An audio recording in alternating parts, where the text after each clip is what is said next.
आज जहाँ पे हर जगह ये सुनने को मिलता है कि हमें 2 से ज्यादा बच्चे नहीं करने चाहिए, हमारी पॉपुलेशन बहुत ज्यादा बढ़ रही है और हमें इस बढ़ती पॉपुलेशन को कैसे भी करके रोकना है। वहीं पे अगर हम बात करें सिक्किम की, तो सिक्किम में ऐसा बिल्कुल नहीं है। सिक्किम के अंदर बच्चों की जरूरत है। अब ऐसा तो क्या हुआ कि जहाँ पे पूरे देश और दुनिया पॉपुलेशन को कंट्रोल करने में लगे हुए, वहाँ पे सिक्किम के अंदर बच्चों की जरूरत पड़ चुकी है। आइए बात करते हैं आज इसी टॉपिक के ऊपर, तो वीडियो को एंड तक जरूर देखें। तो एक और जरूरी बात, अगर आप इस चैनल पे नए हैं तो प्लीज इस चैनल को सब्सक्राइब कीजिए। आपका एक सब्सक्राइब हमको मोटिवेशन देता है आपके लिए और ऐसे ही कंटेंट्स लाने के लिए। अब जहाँ पे एक तरफ पूरे ही भारत में जगह जगह पे ये बोला जा रहा है कि पॉपुलेशन को कंट्रोल करो, पॉपुलेशन को कंट्रोल करो। आप चाहे यूपी में देख लीजिए, उत्तर प्रदेश में जनसंख्या नियंत्रण के लिए कानून की तैयारियां तेज हो गई, या फिर बिहार में देख लीजिए। ना समझी की या जल्दी की तो मुश्किल हो जाएगी, 1 2 3 4 कतार लग जाएगी। या फिर महाराष्ट्र में हर जगह पे एक ही नारा लगाया जाता है, हम 2 हमारे 2। 2 बच्चे हैं मीठी खीर, उससे ज्यादा बवासीर। बट वहीं पे सिक्किम में ऐसा तो क्या हो गया कि वहाँ बच्चों की जरूरत पड़ने लग गई है। जहाँ की सरकार ने ये ऐलान किया है कि दूसरे बच्चे के जन्म पर महिला कर्मचारी की सैलरी बढ़ा दी जाए और तीसरे पे और ज्यादा इंक्रीज कर दी जाएगी। सिक्किम की सरकार ने एक ऐसा ऐलान किया है जो सुर्खियों में है। दूसरे बच्चे के जन्म पर महिला कर्मचारियों की सैलरी बढ़ा दी जाएगी। तीसरी बार मां बनने पर महिला कर्मचारी को डबल इंक्रीमेंट मिलेगा। अब जिसके पीछे का सीधा सा और साफ रीजन ये है कि वहाँ की फर्टिलिटी बहुत ज्यादा कम हो चुकी है। इतनी ज्यादा कम कि सरकार को ये बोलना पड़ गया है कि आप बच्चे पैदा कीजिए। अब आपने ये तो देखा ही होगा कि पहले के जमाने में जितनी फर्टिलिटी रेट होती थी आज उतनी नहीं है। पहले के जमाने में लोगों के पास में बहुत सारे बच्चे हुआ करते थे, आज ये आंकड़ा 1 से 2 पे ही सीमित हो चुका है। और कई पेरेंट्स तो ऐसे हैं जो फर्टिलिटी की वजह से बच्चे तक पैदा नहीं कर पाते हैं। 1964 के अंदर इंडिया की फर्टिलिटी रेट थी 6 और आज ये घट के 2 से 3 पे आ चुकी है। ऐसा नहीं है कि ये फर्टिलिटी रेट हर स्टेट की सेम है, अलग अलग स्टेट्स की अलग अलग फर्टिलिटी रेट है। बट वहीं पे अगर हम बात करें स्पेसिफिकली सिक्किम की, तो सिक्किम की फर्टिलिटी रेट है 1:1, जो कि पूरे ही देश में सबसे ज्यादा कम है। अब आखिर सिक्किम के अंदर ये फर्टिलिटी रेट इतनी ज्यादा कम क्यों है? आइए इसके पीछे का रीजन जानते हैं। जिसके पीछे का एक बहुत बड़ा कारण ये भी है कि सिक्किम के अंदर ज्यादातर जो वुमेन है वो पेड वर्क करती हैं। सिक्किम के अंदर बात की जाए तो 60% से भी ज्यादा वुमेन्स काम करती हैं, जो कि पूरे इंडिया की अगर बात करें तो 28% है। अगर उसके हिसाब से देखा जाए तो वो इससे डबल है। ऐसा नहीं है कि सिक्किम के अंदर महिलाएं छोटी छोटी चीजों के ऊपर काम करती हैं, छोटी छोटी पोस्टों पे बैठी हैं, बल्कि बहुत बड़े बड़े हाई लेवल पोस्ट पे भी 40% हिस्सा लड़कियों का ही है। अब इसका एक फायदा ये भी है कि सिक्किम की पूरी पॉपुलेशन में से 95% जो औरतें हैं वो खुद के डिसीजंस खुद लेती हैं, वो खुद कहीं भी आ जा सकती हैं और अपनी फैमिली के भी मेजर डिसीजंस में उनका पार्ट होता है। और करीब 90% से भी ज्यादा औरतों के पास में मोबाइल फोन है, जो अगर पूरे कंट्री के अंदर देखा जाए तो बहुत ज्यादा है। और ये भी एक बहुत बड़ा कारण है कि सिक्किम के अंदर फर्टिलिटी रेट इतनी ज्यादा कम है।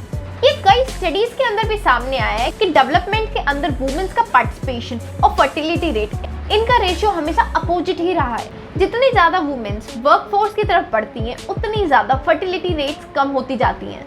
जिसका सबसे बड़ा कारण ये है, और स्टडीज में भी ये बात साफ हुई है, कि ज्यादातर जो लेडीज हैं वो एक बच्चे के अलावा कोई दूसरा बच्चा पैदा नहीं करना चाहती। जिसके पीछे का सबसे बड़ा कारण ये होता है कि उनका ये मानना होता है कि वो एक बच्चे की ही अच्छी तरह से देखभाल कर पाएंगी।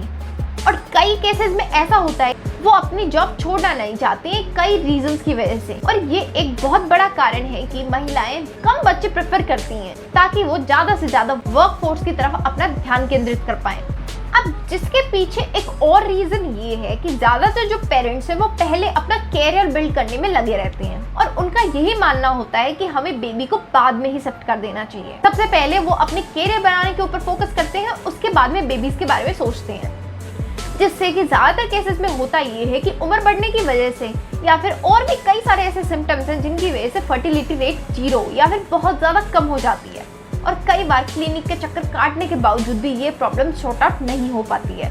जिसके पीछे का एक कारण ये भी है कि वहाँ की जो महिलाएं हैं वो लेट शादी करना प्रेफर करती हैं। जिसका सीधा सा कारण ये है कि आज लड़कियां भी हायर एजुकेशन प्रेफर करना चाहती हैं लड़कों की तरह और अपना जॉब कैरियर सेट करना चाहती हैं। ये भी एक बहुत बड़ा कारण है वहाँ की फर्टिलिटी रेट इतनी ज्यादा गिरने का। पॉपुलेशन कंट्रोल करना एक अच्छी चीज है, पर इतनी ज्यादा लो फर्टिलिटी रेट होना एक बहुत बड़ी प्रॉब्लम भी बन सकती है, जिसको और भी अच्छे से समझने के लिए हम जापान का ही एग्जाम्पल ले लेते हैं, जहाँ की फर्टिलिटी रेट 1.2 है, जो कि सिक्किम से काफी ज्यादा मिलती जुलती है। आज के दिन में अगर आप जापान जाओगे तो आपको वहाँ पे इतने ज्यादा अबेंडेंड या फिर खाली घर मिलेंगे, जिसको वहाँ पे अकिया कह के भी बोला जाता है। ज्यादातर प्रॉब्लम ये जापान के गांव में ही देखने को मिलती है। टोक्यो के अंदर कम से कम भी 10% घर खाली हैं, यानी कि इन घरों के अंदर कोई भी नहीं रहता है। और आने वाले समय में ये समस्या और भी ज्यादा खतरनाक होने वाली है। एक स्टडी के मुताबिक 2030 तक जापान के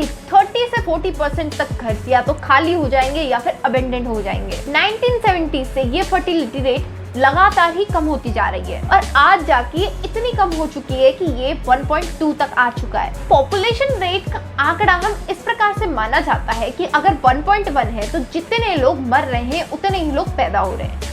बट जहाँ पे अगर ये 1 पॉइंट से भी ज्यादा बढ़ते हैं, यानी 1.2 या फिर कुछ भी ऐसा, तो इसका मतलब ये है कि ये पॉपुलेशन रेट बढ़ रही है।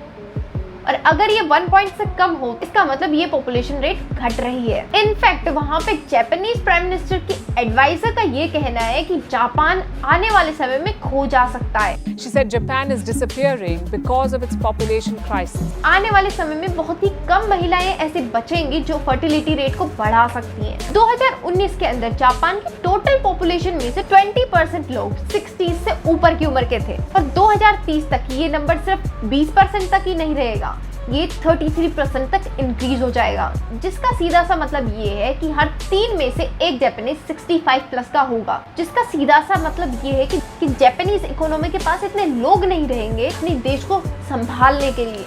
इनफैक्ट इस प्रॉब्लम को सॉल्व करने के लिए जापान की गवर्नमेंट ने एक नया लॉ बनाया फॉरेन वर्कर्स को आकर्षित करने के लिए। और कई साल से ये भी देखने को मिला है कि जापान रिफ्यूजीज को पैसा दे देता है बट अपने देश के अंदर एंट्री नहीं देता है, और मैन पावर ना होने की वजह से वहाँ की जीडीपी पे भी बहुत ज्यादा असर पड़ने वाला है। इनफैक्ट इलॉन मस्क का भी ये कहना है कि 20 साल बाद में पॉपुलेशन कोलैप्स की प्रॉब्लम सबसे बड़ी प्रॉब्लम होने वाली है।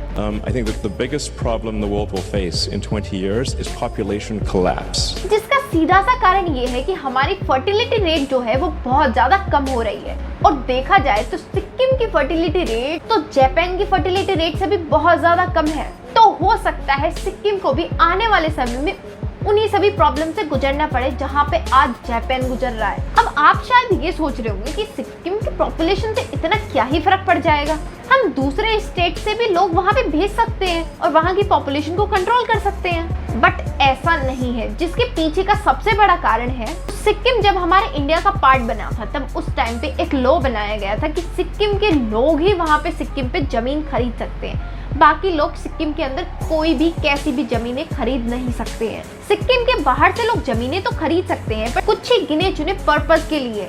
अब आप सिक्किम की प्रॉब्लम को किस तरह से देखते हैं और इसकी प्रॉब्लम का क्या सॉल्यूशन होने वाला है, आप मुझे नीचे कमेंट करके जरूर बताएं। और वीडियो अच्छी लगी हो तो वीडियो को लाइक करें और शेयर करें अपने फ्रेंड्स के साथ में। वीडियो देखने के लिए धन्यवाद।